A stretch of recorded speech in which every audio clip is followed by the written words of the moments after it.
What's up mga idol? So ayan po, balik po tayo muli sa ating mga coins, ano? So ito po ay 1 centavo po ito, ano? 1 centavo. Ayan po. So ito po ang pag-uusapan natin ngayon, itong ating mga coins na 1 centavo. So nag-start po ang 1 centavo noong 1903 hanggang 1936. So ano pong meron dito sa ating 1 centavo? So yan po ang pag-uusapan natin dito sa ating channel. So ano po ba itong mga nandito at ano po ang value niya? So simulan po natin dito sa pagkayari niya. So ito pong 1 centavo na to ay yari po siya. Ang composition po niya ay yari sa 95% na bronze. Ayan po siya. At 5% po na copper. Ayan po. So may kasama pong zinc yan, no? So hindi po siya pure bronze kung tawagin. So may halong copper, may halong zinc. So ang 1 centavo po natin, so ang weight po niya is 5.3 gram. So ang diameter po niya is 24.8 mm. So ang thickness po niya ay 1.45 mm. So ang edge po niya is smooth. So pino ang pinaka edge po niya. So ano pong value ng mga ganitong klaseng coins na 1 centavo? So may kanya-kanya pong value, no, sa bawat taon at saka sa bawat quality ng isang coins ng 1 centavo. So ito pong ating hinahawakan ngayon ay hindi po siya ganun kalaki ang value.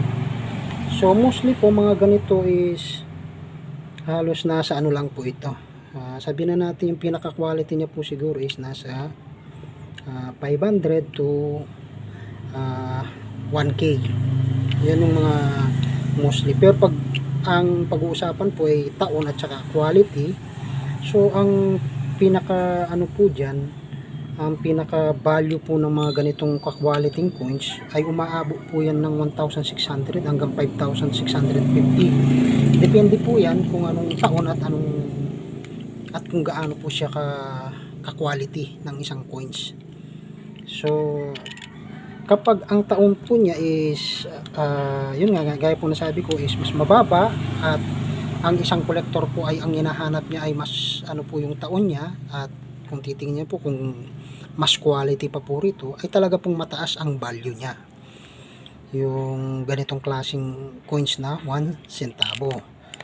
So halimbawa po, may mga ganito pong klase na 1 centavo ay ang yari po niya ay silver at mga rare. So ang pinaka ano po yan, ang value ng mga ganitong klase ay nasa 16,000 pesos po yan hanggang 17,000 pesos. Yun po yung mga silver na rare coins po siya. At depende na rin po yan sa taon. So makikita nyo po sa ibang mga seller at mga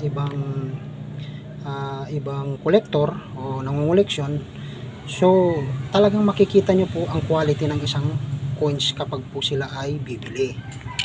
So ito pong hawak natin, so ito po ay mga common lang. So ibig ko po sabihin, okay lang po kung ganito lang siya, at least meron tayong pinanghahawakan na mga ganitong klaseng coins.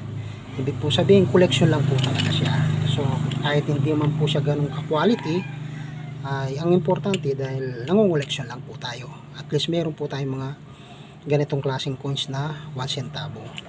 So ito po yan, ang pinakamaliit po itong ganitong klase. So ano naman po ang ano nito? So ang composition po nito ay yari po siya sa brass 95% at copper 5% na may kasamang zinc. So, ang 1 centavo po na to ay nag-start po siya ng 1958 hanggang 1963 din po. So, ito po yung sa akin, ang hawak ko ay 1963 na po ito. So, ayan po. So, iyang pong coins natin ay composition niya, yan nga po, nabanggit na natin. So, ang weight po niya is 3.08 gram. So, ang diameter po niya is 19 mm. So, ang thickness po niya, ang ano po niya is 1.45 mm. Kapares po niya, ang edge po niya is smooth. Ayan po. So, may mga rare din po na mga ganito, no? Yung mga ganitong klaseng maliliit na coins. Lalo po kung silver, kahit di po siya silver. So, ang mga ganitong klaseng value ng coins ay pumapalo po yan ng 1,600, 1,200 hanggang 15,000. Ganyan po katindi ang mga ibang coins na quality. So, yan po ang ating mga coins na kinukoleksyon. So, ayun po, marami po kasing klase, no? Gaya po na sabi ko, may mga silver din po kasi na ganito na kalaki, na kasi magkakaibang size po ito. Ito ibang size to, ibang size po ito mga to. At depende po sa pagkagawa. Gaya po na ito, brownish po kasi ito. So, ibig sabihin, hindi po siya kagaya na itong dalawa. Ayan. So, iba pong pagkagawa nito. So, ito po ay brownish siya na bronze copper po. So, ibig sabihin, mas may iba pong hinalo na brownish po kasi ang tawag nila sa ganitong mga coins na mas mahal po kasi ang mga ganito kaysa dito sa mga ganitong klase na brass copper. So, depende na rin po yan sa quality at sa taon. Ayan. Ganito po yan. Ito po, ang mga ibang collector po yan, may mga hinahanap po talaga sila na mas quality. So, ayan po. Ang ating 1 centavo coins natin na gawa sa ating Pilipinas, pero mayroon po kasi tayong po ito, US government po tayo noon. So, ito po yun. At mayroon din po tayong English series. Ito, mga English series na yung iba rito. Yun. At mayroon na tayong ibang commemorative coins na yung gawa na ng Pilipinas. Gawa na sa atin. Gaya po nito. Ayan. Republika na ng Pilipinas po nakalagay. Ayan. So, yan lang po mga idol, at naway nakapagbigay po ng konting kaalaman din sa ibang collection na coins. At maraming salamat po sa panonood at sa suporta nyo sa ating channel. At mag-ingat po tayo lagi, at God bless po sa ating lahat.